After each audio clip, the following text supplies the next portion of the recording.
always. You know what I think is probably the hardest thing about having depression, anxiety, or any other type of mental illness? Talking about it. I do this podcast to try to raise awareness and just kind of talk from the perspective of someone that struggles with depression and feels comfortable actually talking about it. And I really don't feel very. I feel very vulnerable, but I'm comfortable putting myself in that situation and not really um, struggling with any of the consequences or thoughts or actions that people may have if they find it.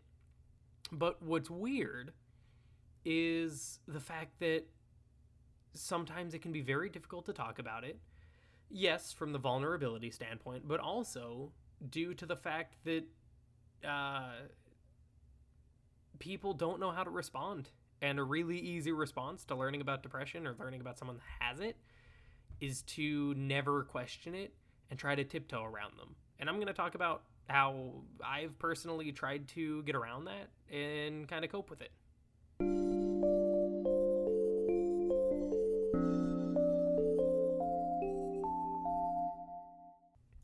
Hello, and welcome to another episode of Acceptable Madness. I hope you didn't hate the new intro. The reason that I wanted to do it this way is because I think doing the same intro is boring. I personally don't like it. I think it, more importantly, I think it can actually be restrictive on the format of the podcast or whatever content you're doing. So I'll switch it up every once in a while, just see if there's something that I like. But I guarantee there will never be one set in stone format. So this is an exciting announcement that I have. I have told you time and time again that I'm going to try to have a guest on here. And for once, I have concrete plans to record a podcast with someone that I think it'll be fun to hear from. It's one of my friends, and you'll learn more about them next week. But I think they had a disease that was called something along the lines of the suicide disease or suicide virus, or I don't know. I don't want to talk too much about it now because it's really more their territory. But I think it'll be a really fun conversation to just kind of talk about him with and kind of expose it to a few more people. Talk about what kind of difficulty he's had. I have other people coming onto the podcast soon, and I will talk more about that as it happens. But for now, just be ready for next week's episode, which will have a guest. And I'm really excited to do something a bit different for you guys. So besides that, recently, and by recently I mean 2 days ago, I had a lot of my friends graduate from college and move away to start their lives and jobs and stuff like that. So one of the ways, first off, congratulations to anyone that's graduated. To some of you, I'm sure it feels like a monumental accomplishment, and it is. But for some of you, I'm sure it feels like just you doing what's supposed to be done, and you've finally gotten through a phase of your life that you didn't necessarily love. Regardless, I hope you find soon that it is quite an accomplishment, no matter how you felt about your college experience, and I hope everything goes well for you soon. The reason I bring that up, though, is because me and one of my friends, I used to, before I did this podcast and stuff, I like creating stuff, clearly, and the things that I like to create are either more serious and, thought-provoking, such as this podcast or some of my writing, but I also do like to dabble in comedy. Never anything too highbrow, but just some fun stuff. And one of my friends that just graduated moved down to, or is in the process of moving and starting a job in Fairfax, Virginia. So we are going to make, each of us on the same channel, which I already have actually posted a few videos on a year or two ago, called Mr. Eighth Wonder. But we're going to start posting videos there within the next few weeks. Both of us will do one every week, and it'll be a fun way for one, us to stay in touch, but two, just to kind of play with some of our more creative ambitions. So that'll give me a more comedic I can't think of the word, a more creative thing to do that's not necessarily serious or about mental illness, and it'll give him a way to stay creative and not fall into that dangerous slump of becoming complacent when you get a real person job. So I'm excited for that too, and if you follow me on Facebook and Instagram, I'll be sure to talk about that. With all of that being said, I don't think I have anything else to talk about before we dive into the actual bulk of this episode, which I want it to be.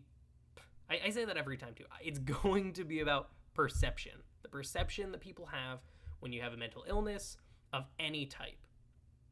And the reason that I think this is a very interesting and important topic to cover is a lot of people struggle to talk about their mental illness with anybody and everybody. It's something, it's like a closeted thing where if you struggle with depression, it's really hard to talk about it with people because, one, depression itself, for me, it's made me feel like I'm a burden on people. It's made me feel like people don't want to talk to me or hear about what's going through my head and my emotions. And none of those are very pleasant thoughts. And so the fact that I feel like nobody wants to learn about me or hear about me or care about my well-being has led to some amount of me not talking about it because I feel like they won't care. And whenever I did eventually start talking to people about it, because I realized that it was something that was pretty severely and significantly affecting my life, the perception that comes from it isn't always a good one.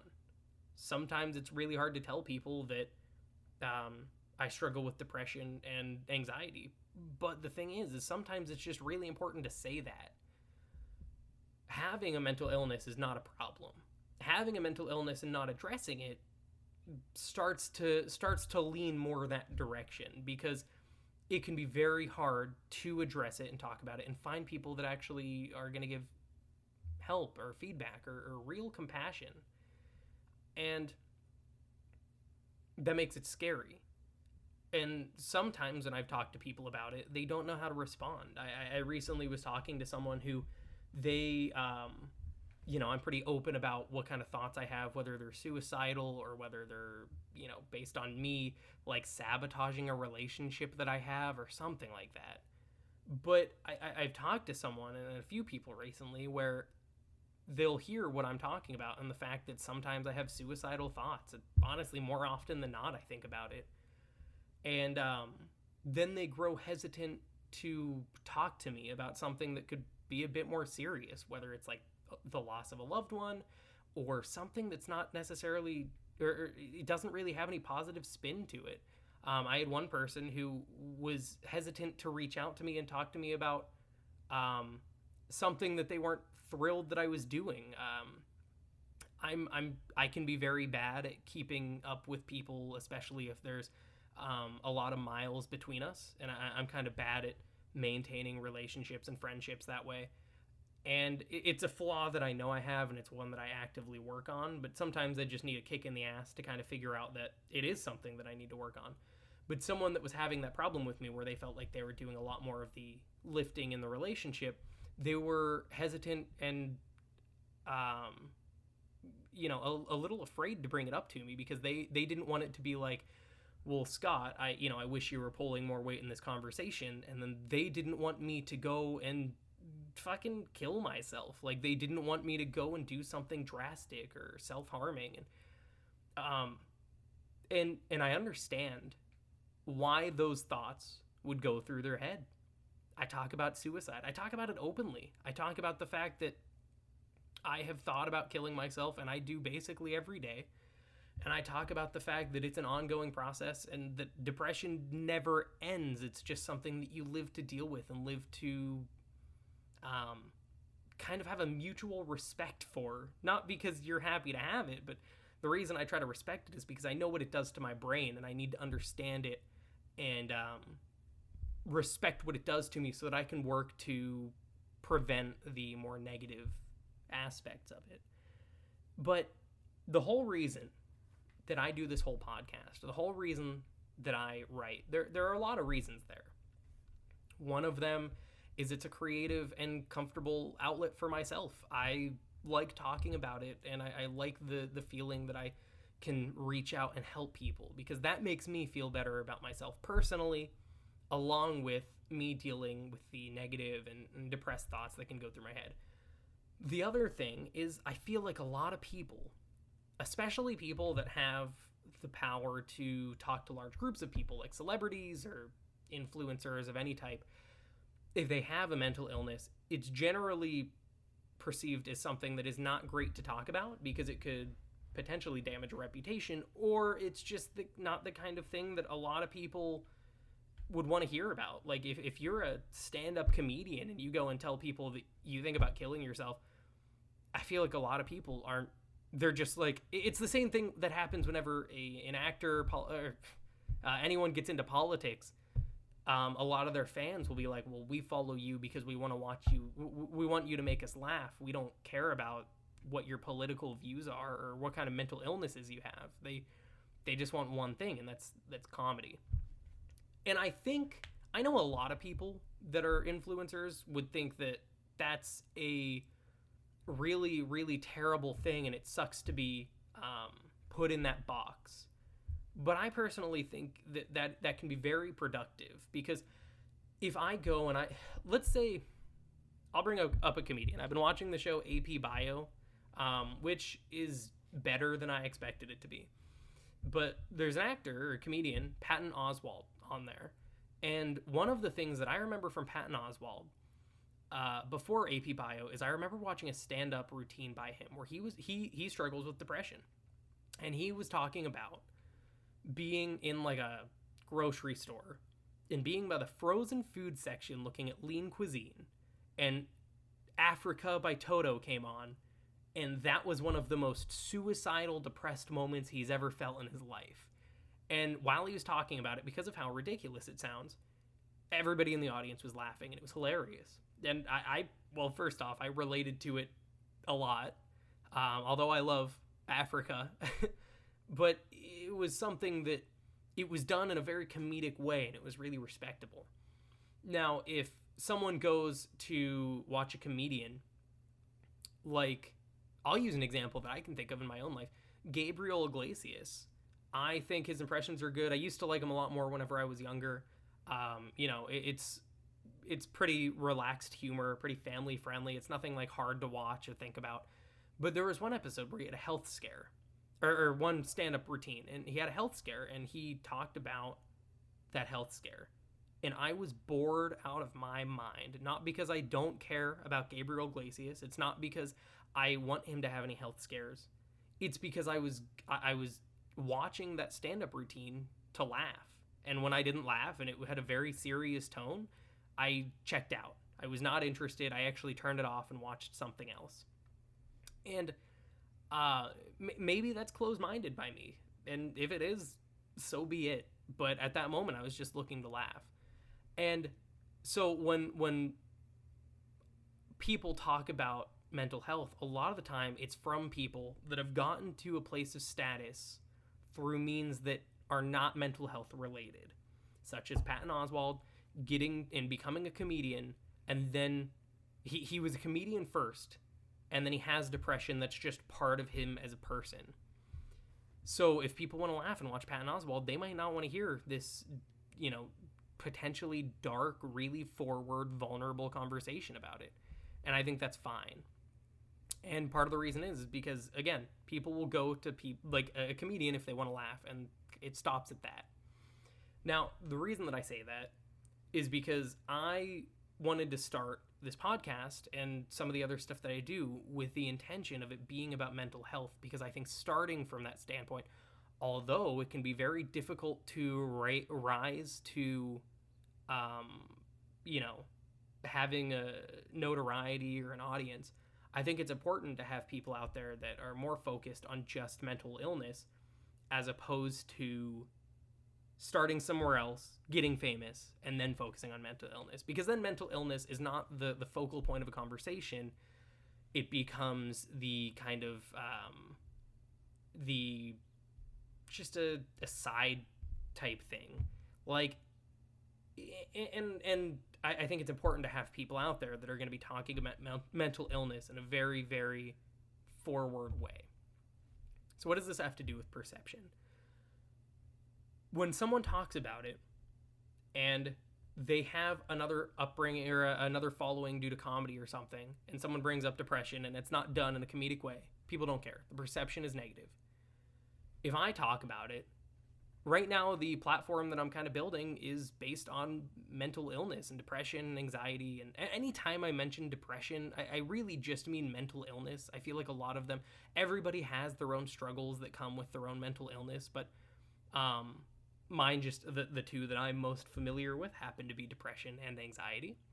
So what I try to talk about is just what kind of struggles I go through. And when someone tells me that they don't necessarily want to talk to me because they fear, not that they don't want to talk to me, but they don't want to bring up a potentially negative conversation because they're afraid I'm going to do something drastic or harm myself, that's really the opposite of what I'm trying to convey through this podcast.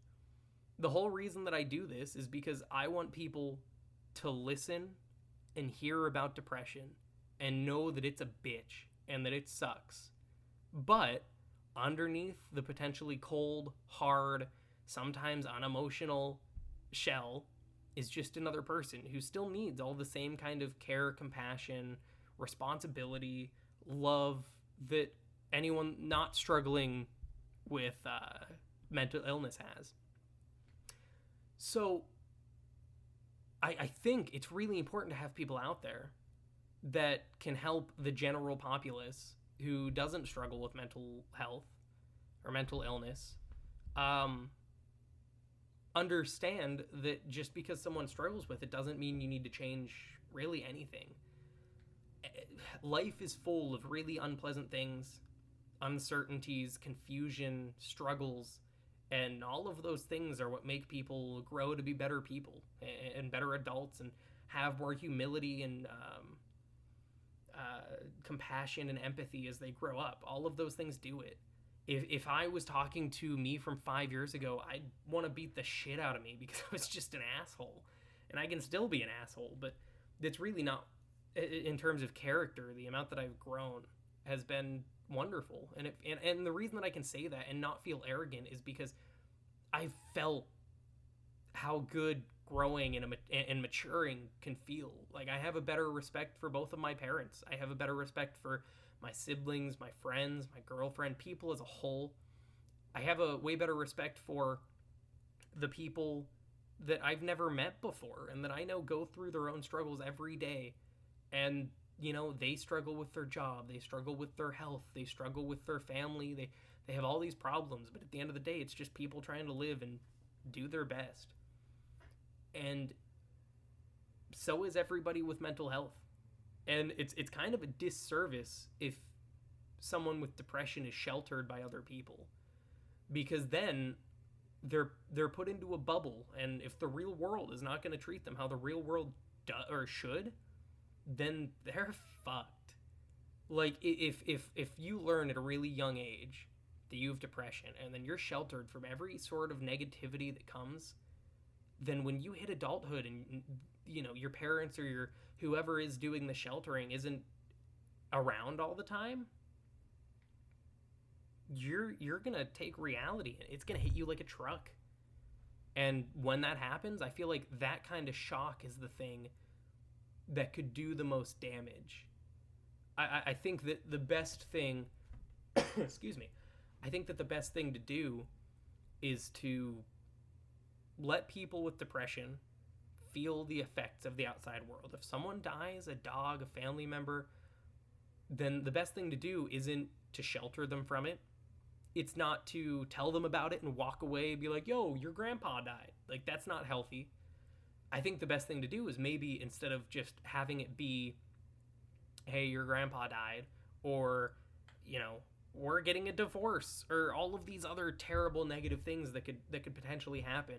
I feel like the thing that is most beneficial is sitting down with whoever is struggling with that situation, mental health or like mental illness or not, anybody that struggles with that, because everybody struggles with everything. And people that have a mental illness, you know, they might handle it differently, or they might be more likely to do a more drastic thing that is potentially self-harming and irreparable. And I think that the best thing to do is sit down with them and talk to them in a really humane way. And if you can do it, the best thing to do is do it as it happens and don't wait for it to bottle up. Because first off, bottling stuff up is always a bad idea. It'll blow up. You could offend someone. You could have a fight, and you might say stuff that you really don't mean and you don't feel, and then that could have some that could cause some damage on a relationship.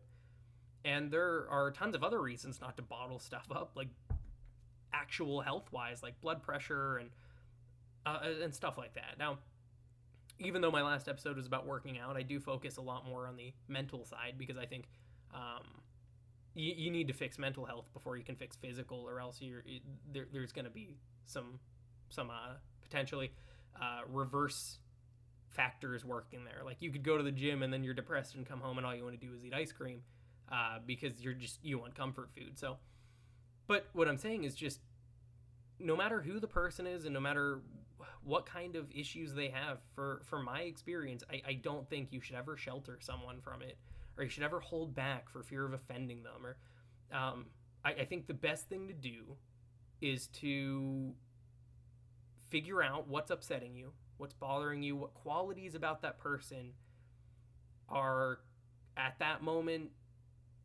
just infuriating you, and find a way to coolly collect your thoughts, do it in a calm way, and find a way to communicate with that person.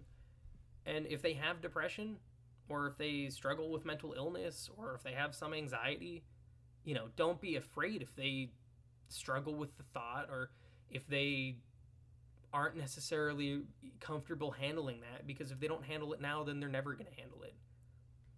And it's easier to just be forward with them. And there have been times where people have gotten upset with me, and I have 100% rebelled against whatever they were saying. I didn't listen to them. I thought what they were saying was bullshit. And that's led to a lot of actually failed friendships and, relationships, and just bad tension in relationships also. And it has something to do with arrogance, for sure. I'm sure not everybody does that. But the other thing is, the whole time that you're being talked to or talked with about what's going on, and if you're talking about mental illness, then it's really easy to go, they don't know what's going through my head, and only I do. They're full of shit. They can't know what they're talking about or what I'm going through. And to me, the best thing to do is just be persistent. And if they don't respond to what you're saying, keep trying, because eventually they'll need to figure it out. And maybe time will be the thing that helps. Maybe 5 years down the line, someone realizes that they were a huge asshole at the age of 17 and 18. Like, that's what happened to me. I hit a point where I started to have a greater appreciation for my life, and that came from me trying to understand why I was upset all the time. And if you were giving me this lesson 5 years ago, I would not have listened as intently as I would now. And it's because I wouldn't have, even if it was my own lesson from 5 years in the future, I still would have rebelled. I would have been like, this guy's full of shit. He doesn't know what he's talking about. He's crazy. He's stupid. He doesn't know how I feel. And it's really weird to have those kinds of thoughts and that knowledge, where I know 5 years ago I would be rebelling against the exact thing I'm talking about. And 5 years is not the magic number. It took me a lot longer to figure that out. I'm just using 5 years as an easy number. But having that understanding and trying to master the art of depression is something that takes a lot of time, a lot of effort, and a lot of compassion from people that you may not even know you're getting, because you're stuck in a slump, or you're stuck worrying about your own mental health. And honestly, you can't have a good relationship and care for someone else the way that you need to maintain a boyfriend, girlfriend, fiance, husband, wife, anything, until you can really fully understand yourself. Because if you are stuck in your own head all the time, then you're going to be more, you're not going to be able to build up that trust with people. You're going to be a lot more stuck on that than you would be trying to fulfill the needs of your significant other. Like, I tried dating years ago, and all of those relationships fell through. And I could blame a lot of reasons. I was not always the one that broke up with people. I was not always the one that was being broken up with. I did a mix of both. And each one of them was bound to happen that way, because I was not emotionally ready to let someone else in and really see me, like, mentally naked and vulnerable and all that stuff. And understanding that now makes me realize that a lot of the relationships and friendships that I had, the reason that they failed was due to myself growing. And I'm not even going to put all the blame on me, because nobody's perfect, especially in the ages of high school and stuff. Each side of the relationship would need to have grown up a little bit, I think. There are some people that do marry their high school sweethearts, and as long as it's a happy marriage, I commend them for that. I'm happy that they were able to find that at a young age, but there was no way in hell that was ever going to happen for me. And I needed to learn that. And it was harder, and I feel like it was harder for me to learn that than maybe it was for a lot of other people, and I think that has to do with the mental illness. But now, I'm at a point where I'm a grown adult. I'm 22. I'm new into the workforce, if you can even call it that. I recently graduated college, and I'm still figuring out how to respect people, how they need to be respected, and maintain healthy relationships, and be nice, and show my parents the respect that they deserve. I think I've gotten better at all of that, but there's still so much growth to be done. And so the reason for this podcast is because I want people to understand that I'm just a person. And so is everybody else that has mental illness. Everybody has needs, and everybody has wants, and everybody needs unconditional love. And sometimes when someone struggles with mental illness and they're so stuck in their own head, it's hard to give them that unconditional love, and it's hard for them to want to receive it. And I know that from experience. So it's something that takes a lot of people talking a lot of the time. And the perception of it is important. When I see someone that has depression, and honest to God depression, like they are just miserable, they see themselves as a burden, I love just sitting down and talking to them, hearing what's going to come out. Because if you can just show interest as a bystander and treat them as a real adult and real person, then that's what they need. But a lot of people don't take the time to do that. And that's why that's one of the things that I struggle with, is maintaining healthy relationships. I'm just like, for me, I'm really bad at reaching out to people. And again, it's something that I know I have to work on. And if I get better at it, which I will, it just takes practice, I'll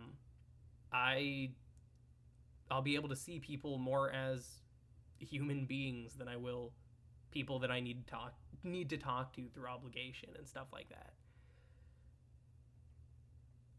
The best thing to do, though, is if someone says that they have depression and anxiety, it's definitely to help them cope with it, help them understand it. Understanding is the way that you beat it. Coping with it can only get you so far, because you can cope with it, but then something really bad might happen and you might not be ready for it. Understanding it is really, in my opinion, what's important. And so there's never a reason to hold back and not tell someone what you're thinking. Because even though, look, if someone doesn't struggle with mental illness, but they deal with people that do, they need to be able to be happy too. They might not struggle as much. They might not think, not that they don't struggle as much, because everybody has their own struggles. It's all relative. But they might not have the same kind of suicidal thoughts that you do, but that doesn't mean they're always happy. And working to be happy is just as hard as working to help make sure other people can be too. And so letting your depression not be a way to shield you from the world is important. And you should always let the real world hit you, even if it's a bitch, as long as you can handle it. I know some people that have depression that I worry for them, because they seem to run from all their problems. And instead of tackling the world head on, or trying to embrace that the world will not always go in their favor, they act as if it will, and won't necessarily try as hard as they need to for whatever they're working on, whether it's a part-time job, full-time job, going to college, whatever it is. And those are the ones that I worry for. The people that the people that have depression or mental illness and they seek out how to talk to people, they go to therapy, they go and if they think that they need some prescribed medicine, that's what they want to do. Those are the people that are really actively trying to feel better and really trying to get around it. And those ones, first off, need to be commended for that because it's hard as hell. But along with that, those are the ones that are trying to tackle the world head on. It's not just them waiting for depression to kick their ass. So, what I'm saying is don't hold back, whether you have mental illness or not. Don't hold back from treating them as regular people and being happy yourself too, because that's just as important as the person struggling with a mental illness being happy. And if you are the one with mental illness, tackle it head on. And if you tell someone about it, make sure they don't handle you or treat you differently. Make sure that they treat you the same, even if you need to react to it in a different way. Because the world can be brutal, and thinking that it's not is not a good... that's setting you up for disaster, and it's really unhealthy. So, I think it's good to tell people that you have depression, but it's also very good to make sure that they know you're still just a person. So that's the end of this episode. As I mentioned at the beginning, follow me on Facebook or Instagram. Follow the podcast too on iTunes or Spotify, wherever you're listening to it. I really enjoy you guys. I hope you're enjoying my podcast. If you have any suggestions or anything that you'd like, let me know, and I'd be happy to take them under consideration. And I'm still having a lot of fun doing this. I'm excited to have a guest on next week, so expect a little bit more lighthearted of an episode, just because it might be a not darker, but it might be a more serious episode. But I think just the fact that it'll be a conversation between me and my friend, I'm sure there will be some lighthearted comments in there too. So it'll be fun to listen to. So I'd really appreciate it if you checked in. If you can think of someone that might benefit from this podcast, go ahead and share it with them. If you can't, don't share it. If this is your own personal thing, you don't have to share it, because not everybody's going to benefit from it. And it might be something that you just do privately, and that's good enough. But if you can genuinely think of someone that might benefit from it, then share it with them and see if it helps. And honestly, I'd be happy to hear if it does, because that's why I do this. So thank you. I will talk to you again next week. And you guys are awesome. And so is everybody else out there, and everybody has their own struggles. And I'm honored to be able to have a platform where I can just talk to people and try to make an impact on their lives. So thank you. Bye.